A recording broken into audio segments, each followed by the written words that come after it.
So on the other side of the Masaya Lagoon, and we started working there recently because we heard about the horrible water quality, and they drink right out of the lagoon here.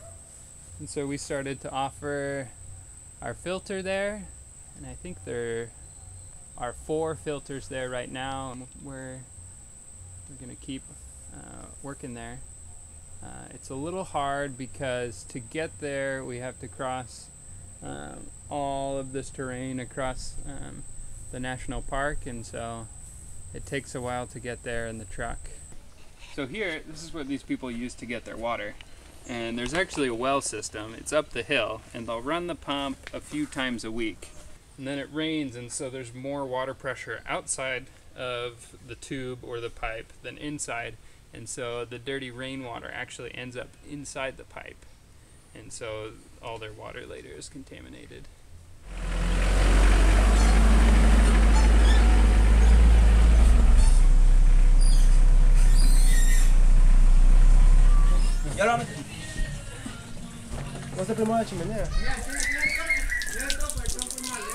So this is the traditional Nicaraguan stove. And they have it going on inside here, and it's getting really smoky and nasty, and it's kind of dark in here, but everything in here is just coated in a film of black soot parts. But she loves using it. She doesn't get any smoke in the house, and she uses a lot less firewood. Because before she was having problems breathing with her lungs and coughing, and now she doesn't feel any of those problems anymore. We're here in Nicaragua. We serve with Students International here in the town of Masaya. Students International is a evangelical nonprofit that works in community development, and we provide opportunities for students to come down and see what we're doing in the areas of poverty relief and development work. So we do a few different things here. One is I do development work in the stoves and the filters that I offer. I build relationships with the people in the community that I work with, and eventually try to share the gospel with them. And I have student groups that come down and get to see what I do and get to share this work with them. Because of this multifaceted ministry that I have, I do things a lot differently than if I were just doing development work, just providing filters and stoves. And so it's not just me giving out stoves and filters. There's a lot more to it here. So what are some of the advantages of the stove, Bart? Well, there's 2 main things. The first one is that it uses 70% less, so it's a lot more efficient. And then the second thing, which I think is the biggest, is it has a chimney and it collects all of the smoke. So they're not getting smoke in the house anymore. It comes with cooking with fire, and while I don't necessarily know how it gets the flavor through this, they just like using firewood as opposed to gas, because you say cooking with gas you don't get any flavor.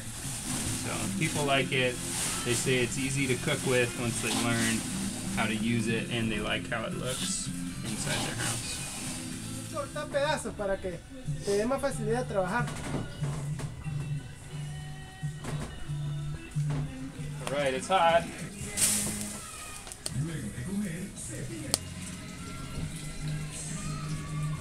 Mira, si vos tenés un fuego bien alimentado aquí, va a haber.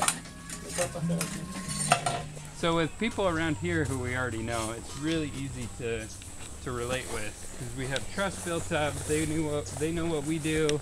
They know we're not going anywhere. But as we start branching out to new areas to get to know other people, to kind of provide the stove and filter to them, it's a lot harder to build trust. And that might be because they don't know us, they haven't seen us around, and part of the problem is that when they decide to buy a stove, they pay bit by bit, and they might give us, you know, a couple dollars at a time, and we'll give them a receipt. And they need to know that we're gonna come back by, and we're gonna keep collecting money and eventually give them a stove and not just disappear with their money, which sadly has happened with other organizations here. Okay, this is the last man. He makes everything that we do actually work. A friend told us about maybe in 2010, and she said, I've been praying for you, for me and my wife, and in 2012 February we start with SI. So just in materials, the filter costs us about $50 to make, and we sell it to the people here for the equivalent of about $14. And we chose that price because it makes it accessible for them, but also makes it so they have to buy into it. They usually don't pay all at once. Few people do. Most people pay bit by bit, and they'll slowly work their way towards their filter. Sometimes it'll be the equivalent of a few cents or $1 at a time, and we'll go back and visit them every week, every month, keep collecting money until they've paid it off. So because we only recover a little bit of our costs, the rest of the subsidy comes from our account here at SI that people have donated to for subsidizing stoves and filters for the people here. So all the money that goes to subsidizing this is money that people have donated directly to our appropriate technology account here at SI Nicaragua.